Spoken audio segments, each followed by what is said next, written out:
Entonces, vamos, iniciamos pues. Buenos días, doctor y compañeros. Nuestro grupo es el grupo número 3 del seminario de embriología.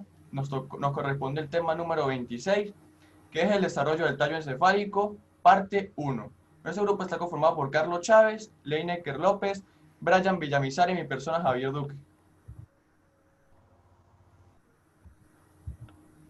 Al siguiente, por favor. Ok, para hablar del tallo encefálico tenemos que decir que forma parte del sistema nervioso central.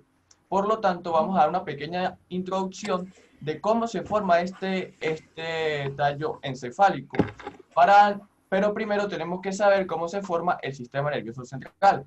Por lo tanto, el sistema nervioso central comienza al inicio de la tercera semana de desarrollo, como una placa de ectodermo engrosado en forma de zapato, ¿sí? En la región dorsal media, al frente de la línea primitiva, y esa placa se denomina la placa neural. Sus bordes laterales de la placa neural se denominan pliegues neurales. Estos pliegues neurales se van a aproximar uno a otro en la línea media para fusionarse y constituir el tubo neural. Esta fusión comienza en sentido cefálico y comienza en sentido craneal y continúa en sentido cefálico y caudal. Una vez iniciada esta fusión, los extremos abiertos del tubo neural van a constituir el neuroporo anterior o craneal y el neuroporo posterior o caudal. Estos neuroporos, el neuroporo anterior se va a cerrar a nivel de 18 a 20 somitas, que eso corresponde más o menos al día 25, y el neuroporo posterior se cierra 5 días después de este. Entonces ya sabemos que es el tubo neural. El extremo cefálico del tubo neural va a mostrar tres dilataciones que van a constituir las vesículas cerebrales primarias. Estas vesículas cerebrales primarias son tres: el prosencéfalo o cerebro anterior, el mesencéfalo o cerebro medio y el romboencéfalo o cerebro posterior. Siguiente diapositiva. A la formación de estas vesículas primarias y la flexión cefálica del embrión da lugar a dos acodaduras o flexiones en la superficie ventral, que son muy importantes para entender lo que vamos a ver más adelante, que van a ser el pliegue cervical y el pliegue cefálico. El pliegue cefálico que se ubica en la región del romboencéfalo con la médula espinal, y el pliegue cefálico en la región del mesencéfalo, lo que acabo de explicar. A las 5 semanas de desarrollo, estas vesículas van a formar otras 5 vesículas más. Por ejemplo, el prosencéfalo va a formar el terencéfalo y el diencéfalo. El mesencéfalo se va a conservar sin cambios y va a seguir siendo el mesencéfalo. Y el romboencéfalo va a dar origen al metencéfalo y al mielencéfalo, que es del cual hablaremos a continuación. Mi compañero Carlos. Siguiente diapositiva, por favor.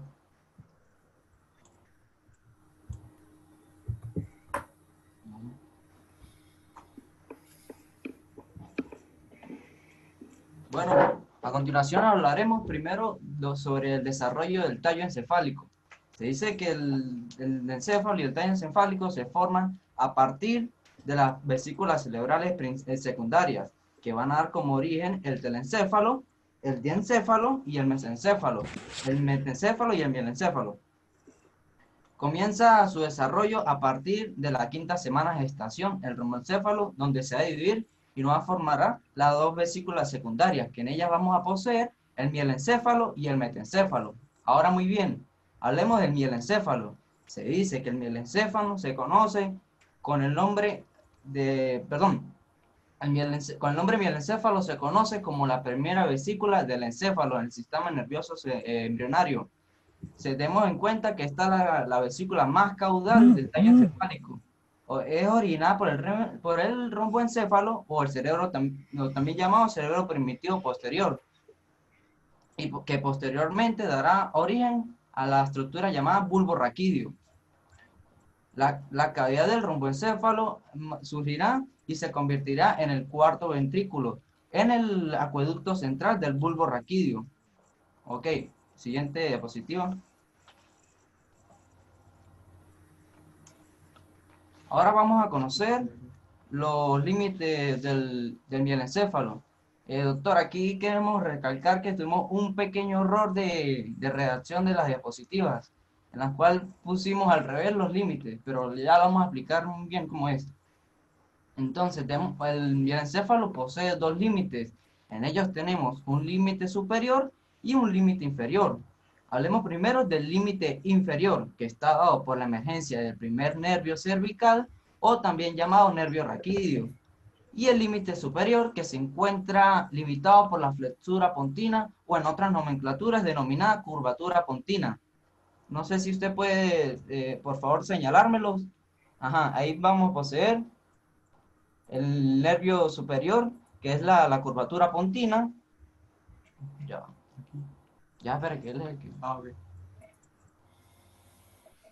A ver, Primero el de la flecha de arriba. No, pero la imagen está el corte histológico. aquí, Sí, la bien, flecha azul, la primera. esta. Esa es la que vamos a denominar primero como el límite superior. Que me parece que ahí lo redactamos mal, pero en Claro, realidad, esto va aquí arriba y claro, esto va aquí abajo. tuvimos un pequeño error ahí de redacción. Está bien. Por eso estamos corrigiendo. Ujú. Entonces recalcamos que la flecha, la primera, es el límite superior, que es el que se encuentra dado por la flexura pontina o en otras nomenclaturas, curvatura pontina. Y la flecha azul claro inferior es el límite inferior, que es la emergencia del primer nervio cervical o también denominado nervio raquídeo. Siguiente, por favor. Bueno, estas láminas, si ustedes las quieren modificar, las pueden modificar, y evidentemente es la que vamos a subir a la presentación, ¿ok? Claro, está bien, Entonces, doctor. por eso no se preocupen, ¿de acuerdo? Perfecto. Bien. Eh, Siguiente. a ver, ya va. Quiero hacerles Ah, una pregunta, ¿no? Yo quiero que ustedes me digan, esto está bien, les agradezco la corrección. Yo lo había anotado aquí porque le iba a hacer una pregunta al respecto. No se preocupen, eso puede ocurrir y está muy bien la corrección que ustedes hicieron. Les quiero preguntar una cosa. Si nosotros a esto lo llamamos tallo encefálico, ¿cuál es la importancia vital del bulbo raquídeo o del tallo encefálico? La palabra clave es vital. ¿Cuál es la importancia vital en el ser humano del bulbo raquídeo o del tallo encefálico? ¿Qué me pueden ustedes aportar para eso? El que quiera responder lo puede hacer. El micrófono es abierto. Yo creo que yo lo puedo responder, doctor. Yo pienso que tiene importante lo vital del tallo encefálico y sobre todo del bulbo raquídeo. Leña, que querías aportar algo. No, si quiere hágalo usted que ya Perfecto. tiene la idea Ah, preparada. bueno. Bueno, la importancia del bulbo raquídeo es que cumple funciones nerviosas autónomas encargadas, por ejemplo, de la respiración, de los procesos de la respiración, de la digestión y de la frecuencia cardíaca. Pienso que esa es la importancia vital que tiene el bulbo raquídeo anatómicamente hablando. Bueno, muy bien. Función vital. Está bien. Perfecto. siguiente. Ya va, vamos a ver. Listo. Ajá, ahora hablemos sobre la evolución del mielencéfalo. Muy bien conocemos que el mielencéfalo, al igual que la médula espinal, presenta dos placas basales que son de función motora y dos placas alares de función sensitiva. También presentamos en sus dos extremos, en superior, una placa del techo que va a estar ubicada entre ambas placas alares y la placa del piso en superior que va a estar ubicada entre ambas placas basales. Hablemos sobre las placas alar que se encuentran separadas por las placas alar y basal se encuentran delimitadas o separadas por una estructura denominada surco limitante. Las placas se continúan caudalmente con la médula espinal y se organizan en columnas motoras y sensitivas. En cambio, en las placas de los techos se van a organizar, en el techo y el piso se van a organizar en tres núcleos neuroblastos, en cada placa alar y basal. Los neuroblastos, las placas alares, nos van a dar origen o lugar a las neuronas sensitivas, mientras que las placas basales van a dar origen a las neuronas motoras. Cabe recalcar que las placas alares en su evolución presentan un movimiento hacia afuera, como si fuera un libro exactamente, donde se van a anclar principalmente en la placa del piso y van a quedar a los laterales de las placas basales.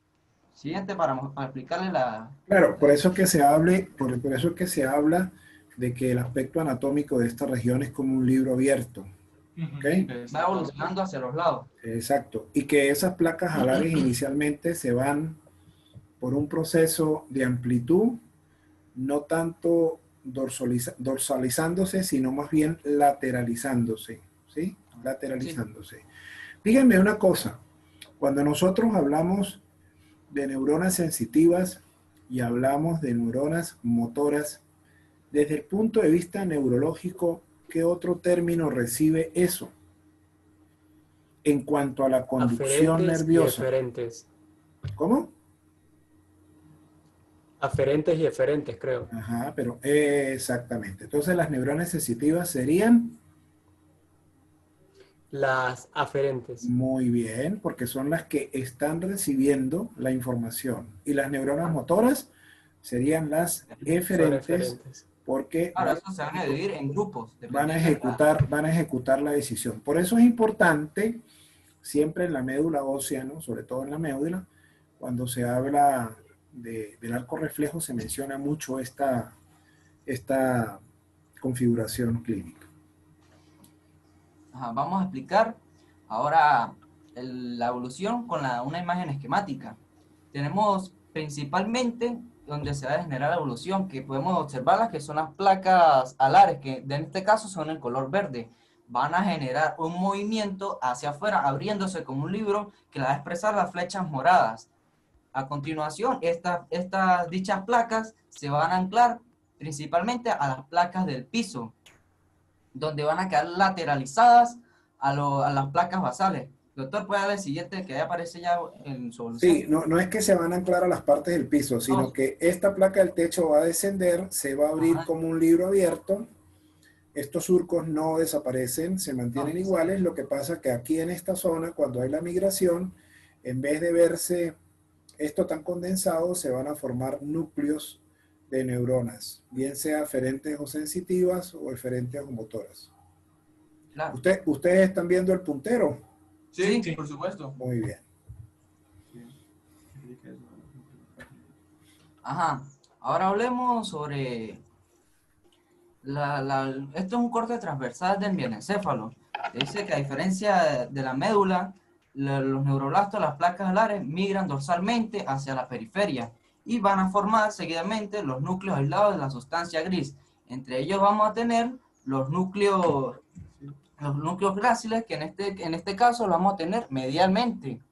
¿Será que la pueden apuntar, doctor? Ahí vamos a poseer los núcleos gráciles, que como anteriormente dije, van a estar en posición medial. Y los núcleos cuneiformes van a estar ubicados a posición lateral. Muy bien, estos núcleos forman las vías nerviosas que van a penetrar la médula espinal.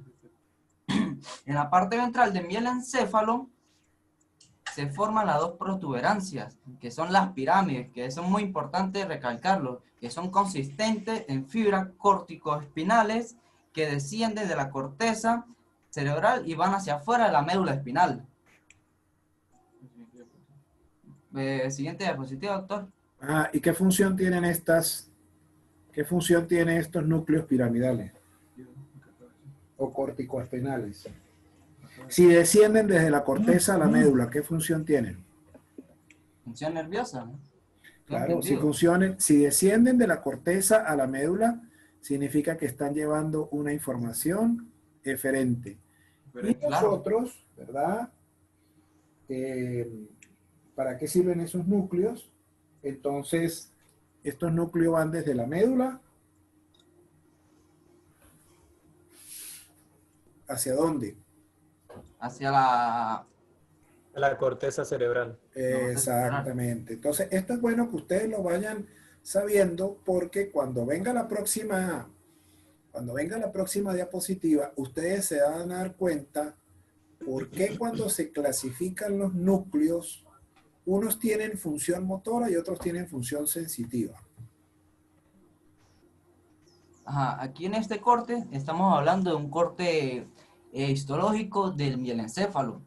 El anterior era un corte esquemático. En este sí podemos observar todas sus estructuras. Podemos observar en la parte más superior una placa del techo que es realmente bastante... ¿Cómo? Bastante delgada. Que por si es una estructura bastante delgada.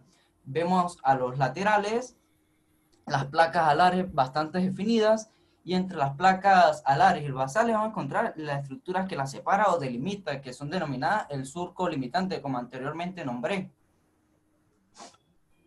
Por favor, la otra diapositiva, doctor. Mire la cavidad tan ancha del cuarto ventrículo, ¿no? Todo es importante. Y fíjense que el surco limitante no desaparece. No, sigue igual. Y que aquí está la ubicación de lo que serían las placas alares anteriormente indicadas, y estas son las placas basales, ¿de acuerdo? Y aquí es donde se van a formar los núcleos 3 y 3, que serían 6 por cada lado, ¿ok? Y cada uno de ellos va a tener una función muy importante. Ajá, aquí ya podemos observar que ya, como ya se dice, ya está completamente el mielencéfalo evolucionado. Ahí sí ya podemos observar que realizó todo el movimiento hacia sus laterales. Podemos observar que está hacia los laterales de las placas basales. ¿Será que puede señalar las placas alares, doctor? Aquí están. Ajá, están a los laterales de las placas basales, y vemos que la estructura del cuarto ventrículo o el espacio ya se aumentó bastante de tamaño. ¿Y qué son estas estructuras que están aquí? Esa ahorita la vamos a explicar más adelante, más a profundidad, doctor. Ok. Ahora yo les quería hacer una pregunta. Una preguntita. Vamos a ver. Yo les quiero hacer una pregunta. ¿Ustedes han oído hablar del organizador íxmico? ¿Y dónde se ubica? ¿Para qué sirve? No. Ok. Como que si nosotros... lo había leído, pero no recuerdo cuál fue su función. Bueno, mire, el organizador íxmico es una estructura que evidentemente está localizada en el área que nosotros estamos evidentemente tocando o hablando, ¿ok? Esas son unas regiones muy importantes. Es una estructura anular, ¿verdad?, que se encuentra entre el mesencéfalo y el romboencéfalo. Y como nosotros estamos describiendo el romboencéfalo, es bueno citarlo, porque ese organizador íxmico es un área que va a estar evidentemente sometida a un influjo de dos sustancias que nosotros conocemos en embriología como morfógenos, que son el WNT1 y el factor de crecimiento fibroblástico número 8, y eso es lo que va a permitir la diferenciación caudal o cefálica, caudal y cefálica o rostral. Evidentemente es lo que va a dar el patrón de cementación caudal o rostral de las células nerviosas del futuro sistema nervioso central. Entonces, acuérdense eso, ¿no? Acuérdense eso. Esto es importante que lo tengan bastante en cuenta. No se les olvide. Eso puede ser una pregunta de examen. Organizador íxmico. No vamos a entrar en detalles con respecto a los morfógenos que se utilizan para eso, pero sí es importante de que ustedes tengan en cuenta lo que es el organizador íxmico. ¿De acuerdo? Perfecto. Gracias, doctor. Bueno. En cuanto a los derivados, voy a explicar los derivados de las placas basales y alares del mielencéfalo. Como lo acaba de explicar mi compañero, las placas basales van a dar origen a neuronas motoras y las placas alares a neuronas sensitivas. Estas neuronas se van a organizar en grupos, en 3 grupos, como lo explicó mi compañero. Esos grupos van a ser el grupo eferente somático, el grupo eferente visceral especial y el grupo eferente visceral general. Entonces, el grupo eferente somático contiene neuronas motoras, claramente, y van a hacer una prolongación cefálica del asta anterior. Como esta prolongación continúa hacia el mesencéfalo, también se le denomina columna eferente somática, y va a estar representada en el mielencéfalo por neuronas del nervio hipogloso. Este nervio hipogloso va a inervar la musculatura de la lengua. El grupo eferente visceral especial va a estar representado por el nervio accesorio, nervio vago, el nervio glosofaringio, que son respectivamente el 9, el 10 y el 11 par craneal. Y estos tres núcleos van a formar el núcleo ambiguo y va a inervar la musculatura estriada de los arcos faringeos. En cuanto al grupo eferente visceral general, que por lo tanto también forma la columna eferente visceral general, va a estar representado por el núcleo motor dorsal del vago y el núcleo salivar inferior del glosofaringio, y van a inervar musculaturas involuntarias del tubo digestivo y del corazón. Por eso es que es importante la función vital de lo que nosotros estábamos mencionando hace rato. ¿Se acuerdan? Exactamente. Muy importante. En cuanto a los derivados de las placas alares, estos reciben aferencias de estructuras periféricas cercanas. Por ejemplo, entonces la organización va a ser el grupo aferente somático, aferente visceral especial y aferente visceral general. El aferente somático va a recibir la sensibilidad del tacto, temperatura y temperatura por medio del nervio glosofaringio de la faringe. Además, esta columna va a estar representada por el nervio trigémino quinto par y el nervio vestíbulo coclear octavo par. El nervio trigémino va a recibir aferencias de la cara y el nervio vestíbulo coclear de los oídos y los conductos semicirculares. El grupo aferente visceral especial va a estar representado por el nervio vestibulococlear, otra vez de nuevo, porque va a recibir aferencias de la epiglotis y de la lengua, y el núcleo del fascículo solitario es un núcleo muy importante, porque va a estar formado por dos pares, que van a ser el noveno par y el décimo par, que van a recibir aferencias de el paladar, papilas gustativas y epiglotis, orofaringe y todas esas estructuras laringeas y estructuras faringeas. El grupo eferente visceral general está representado por el núcleo sensitivo dorsal del vago, que es el décimo par, y va a recibir la información interoceptiva del tubo digestivo y del corazón. Además, es importante recalcar estos otros derivados que dice aquí, que son neuroblastos de las placas alares que migran hacia ventral, hacia medial, donde se van a encontrar las olivas vulvares. Por lo tanto, aquí van a formar los núcleos olivares. Además, otros neuroblastos van a migrar más hacia el superior y van a formar los núcleos pontinos, pero esto va a ser en el metencéfalo, exactamente ahí donde lo señala el doctor, pero eso va a ser más en el metencéfalo. Doctor, la siguiente diapositiva hay una imagen para explicar cómo se organizan estos núcleos. Aquí, exactamente. Entonces aquí tenemos la organización de los grupos, el grupo aferente visceral especial, que son aferente aquí y eferente aquí, que son intermedios. En cambio, los aferentes visceral general son mediales y el aferente somático, que es lateral. Bueno, va a estar, aquí va a estar... Dígame. Aquí va a estar el núcleo olivar, que es lo que acabo de explicar en las olivas vulvares. Y aquí es algo, lo del derivados de la placa del techo del mielencéfalo, que son el plexo coroideo, pero eso se va a explicar más adelante en el cuarto ventrículo, mi compañero Lenin. Bien, le voy a dar una sugerencia. Esta lámina es buena que la coloquen aquí también, intermedia de estas dos, ¿ok? En el intermedio de estas dos coloquen esa lámina. Y como regla mnemotécnica, si ustedes pueden hacer, ustedes los numeran 1, 2, 3, 4, 5 y 6. Ok. Los somáticos, eferente y aferente, son el 1 y el 6. Apréndanselo porque esto es para ustedes. Los eferentes especiales viscerales son el 2 y el 5. Y Exactamente. los eferentes viscerales generales son el 3 y el 4.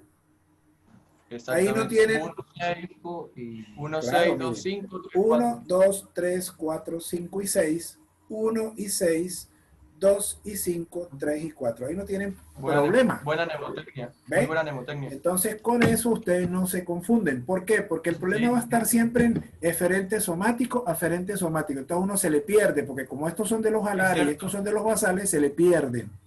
Entonces, Sí, cuando eso, usted... eso nos costó un poquito Son para... muchos- Ah, bueno, por eso. Entonces, esa es la mnemotécnica. Entonces, esta lámina me la ponen intermedia a las dos clasificaciones de los nervios. ¿De acuerdo? Sí, la vamos a Perfecto. numerar también. Bueno, perfecto. Gracias. Ah. Sí. Ah, Bueno. ahora vendría el metencéfalo. Ajá. Buenos días, profesor, doctor. Me Buenos corresponde días. el metencéfalo. ¿Qué es el metencéfalo como tal?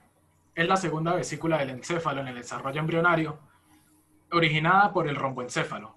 Y a su vez este dará dos nuevos como componentes, que sean el cerebelo y el puente varolio, o también conocido como protuberancia anular.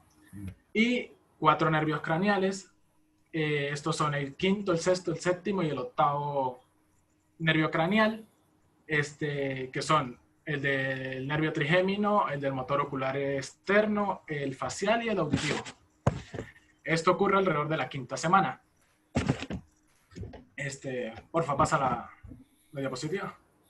Y se extiende este metencéfalo, ¿cuál es el límite anatómico? ¿De dónde a dónde se extiende? En la próxima diapositiva está el límite. Ah, bien, chévere, listo. ¿Cuáles son los límites del metencéfalo? Ahí, Pero como se puede señalar, Aquí tienen que corregir esto, sí, ¿ok? Tienen que colocarle metencéfalo. metencéfalo, sí, ¿Ok? señor. Bien. Su límite superior está dado, está reflejado como el istmo del romboencéfalo, y su límite inferior exactamente en la flexura pontina. Muy bien. Perfecto. Aquí, muy bien. Pasamos la diapositiva. Sí, pasamos la diapositiva, por favor. Aquí antes, ¿cómo evoluciona el metencéfalo? Ocurre muy parecido al mielencéfalo. Se abre como un libro, sus placas alares se encuentran al lado de sus placas basales y van a dar origen a los derivados de ambas placas. Que eso ya le corresponde a mi compañero Leiniker. Buenos días, doctor. Bueno, al igual que en el mielencéfalo, podemos ver organizados los grupos o los núcleos eferentes y aferentes. En este caso, en los de la placa basal, los eferentes o motores, podemos encontrar el grupo eferente somático, que está ubicado hacia medial, más cerca del piso de la placa basal. La columna eferente somática está constituida por los núcleos del nervio abducen o sexto par craneal, del nervio troclear o cuarto par craneal y del nervio oculomotor. Estos nervios van a inervar el músculo recto externo del ojo. Después tenemos la columna eferente visceral especial, el cual está constituido por el núcleo masticatorio del nervio trigémino. Este núcleo va a inervar a los músculos masticatorios. Después tenemos al núcleo facial, al núcleo de la expresión facial, el que va a inervar a los músculos que llevan este mismo nombre, de la expresión facial. Más abajo, más hacia el surco limitante, tenemos a la columna eferente visceral general o núcleo eferente visceral general. Está representado por el núcleo motor dorsal del vago, el que es muy similar en sus funciones al del mielencéfalo.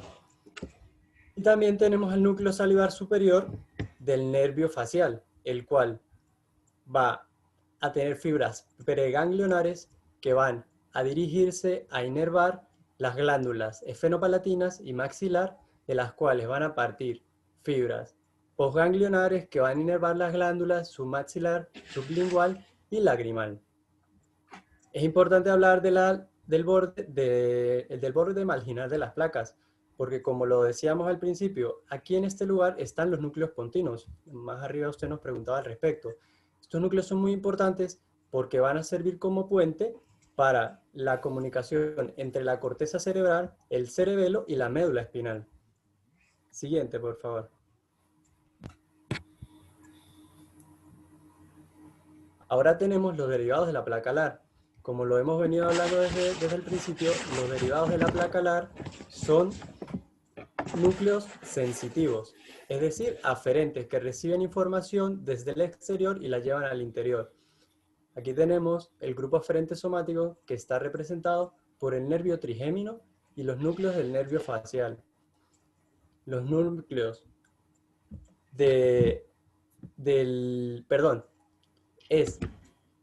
los núcleos placa alar del metencéfalo. Creo que hay un error. A ver, el grupo aferente somático. Tenemos los núcleos. El núcleo aferente somático está bien. Es el quinto y el octavo par. Aquí. El núcleo aferente somático. Del cual. ¿Ok? Aquí. Después viene el aferente. Después viene el aferente visceral especial, que está bien, que es el séptimo par.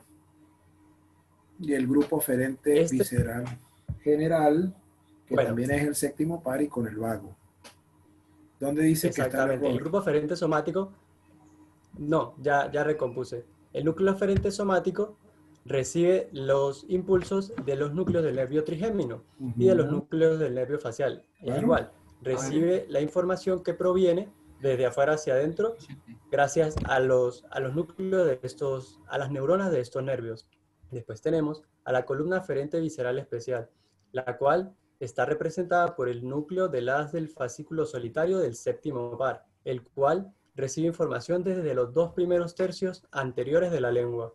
Después tenemos la columna aferente visceral general, que está representada por el núcleo sensitivo dorsal del vago, y al igual que el mielencéfalo, recibe información de las vísceras, del corazón y del tubo digestivo. Es muy importante hablar también de los derivados de la placa del techo del metencéfalo, el cual vendría siendo el velo medular anterior o válvula de Wiesands y el velo medular posterior o válvula de Taring.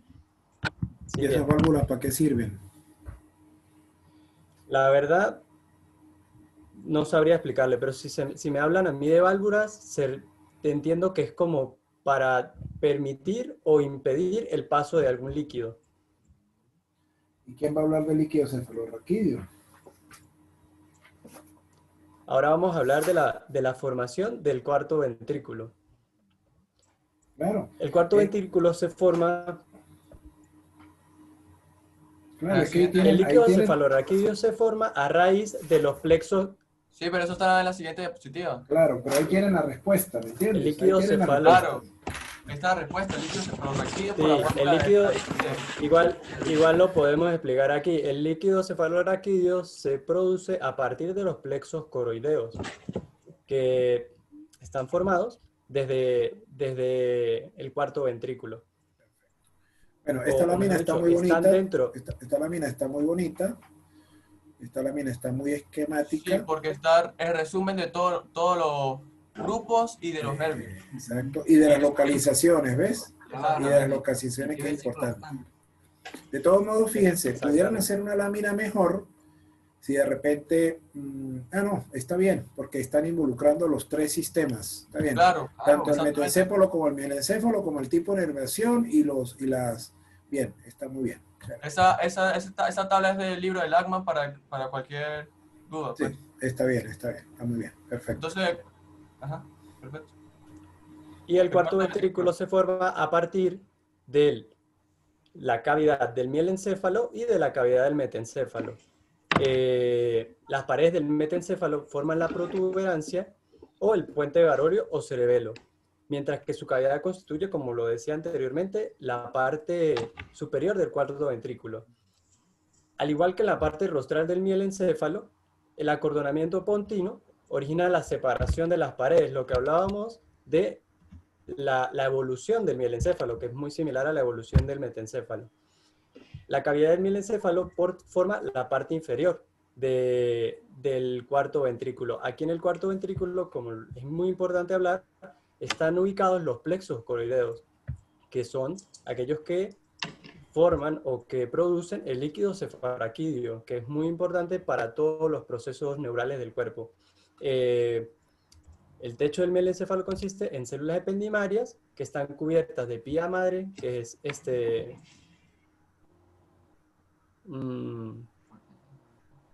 que es mesénquima, altamente vascularizada, y que juntas forman lo que se denomina tela coroidea, que a raíz de su gran irrigación forman unas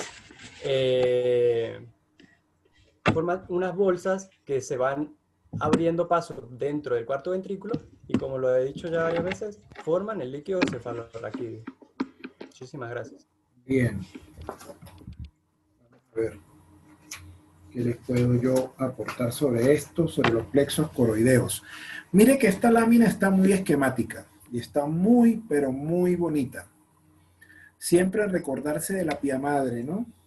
Recuérdense que la pía madre es la capa más interna que tenemos, ¿no? Y evidentemente por estímulo de una arteria se produce una evaginación de esa pía madre. Evaginaciones saculares, en forma de saco. Exacto. Y se arrastra el epidídimo. ¿Por qué? Porque este epitelio es un tejido mesenquimatoso que le va a permitir a estos vasos sanguíneos desarrollarse para producir ese plexo, y esta ramificación es lo que se llama plexo coroideo. Que de ahí, por un fenómeno de difusión, se va a producir el líquido cefalorraquídeo. ¿Qué función tiene el líquido cefalorraquídeo?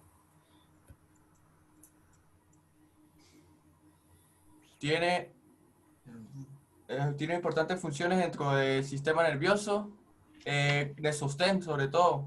Una de las funciones es función de sostén. Función de sostén, otros dicen que no tanto de sostén, sino también esa circulación permite igualar presiones. Se dicen que sirve para amortiguar algunos golpes, Movimientos bruscos, exacto. Pero también este líquido cefalorraquídeo puede tener problemas cuando empieza a producirse mucho y cuando no se drena adecuadamente a través de los orificios de grasa. Y este líquido cefalorraquídeo tiene una circulación propia, ¿verdad? Sí. Baja hasta por la médula, ¿sí o no? Exactamente. Bien. ¿Y cómo hace ese líquido cefalorraquídeo para reabsorberse? ¿Cómo se reabsorbe? Porque no se puede acumular mucho, porque si no entonces se produce una patología. De hecho, yo les acabo de mandar ahorita unas fotografías. Se las acabo de mandar por WhatsApp. Por favor, envíesela a todos los demás muchachos para que ellos vean lo que ¿La mando significa. por el grupo de virología? No, mándensela a ustedes mismos. Okay, Yo después la monto para que ustedes vean las fotos de los plexos coroideos y cómo se ve en una ecografía. Se ven como un ala de mariposa. Pero por supuesto, estos plexos coroideos que estamos viendo aquí como una ala de mariposa están a nivel mucho más alto, ¿verdad? A nivel del tercer ventrículo, a nivel del tálamo, a nivel del tercer ventrículo. Exacto. Pero esos plexos coroideos están distribuidos en todo el sistema nervioso central. Exactamente. Y ese tercer ventrículo, ese líquido cefalorraquídeo está a nivel del cuarto ventrículo, del tercer ventrículo y de los ventrículos laterales. Esa foto que yo les mandé de plexos coroideos es de los ventrículos laterales. Si ven la siguiente foto, también los van a ver que parecen como unas alas de mariposa, pero hay una fotico que habla plexo coroideo con múltiples microquistes, y hay otra foto donde realmente aparece un quiste en el plexo coroideo. Yo no sé si lo ven, que es una cuestión negra que se ve en la parte de abajo de uno de los plexos coroideos.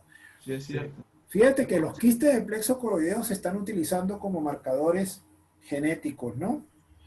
A nivel de la ecografía, y normalmente cuando aparece un quiste del plexo coroideo hay que hacer algunos marcadores, sobre todo de trisomías 21, Doctor, 18 una y pregunta. 13. ¿El líquido cefalorraquídeo se mueve por los 4 ventrículos por medio del acueducto cerebral o del conducto ependimario?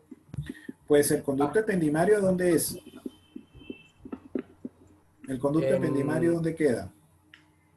En la médula, ¿no? Claro, entonces se mueve tal. Pero así como se produce, tiene que reabsorberse. Y cuando se reabsorbe, ¿a dónde va? Al espacio subaracnoideo. Perfecto, a los senos venosos durales del Ajá, por las de la velocidades subaracnoideas, si no me equivoco, se llaman así. Exactamente. Bueno, está bien. Entonces quedamos claros como eso. Había una pregunta, pero eso se las voy a dejar para el grupo del cerebelo, que Ok. es importante saberlo. Vamos a ver. Recordar que están formados por pia madre, ¿no? Y por el tejido epidemial, mesenquimático. Bueno, y ya. Bueno, mire, la presentación estuvo muy bonita, ya terminamos. Muchas gracias, doctor. Vamos a detener la grabación. ¿Ustedes quieren aportar algo más del seminario, algunas cosas que les haya quedado dudosas? O No, ya yo podemos... Ya creo que estuvimos- Yo creo que Yo creo todo se trató de explicar lo más lo más posible. que se pueda entender para todos. Bien, entonces vamos a detener la grabación.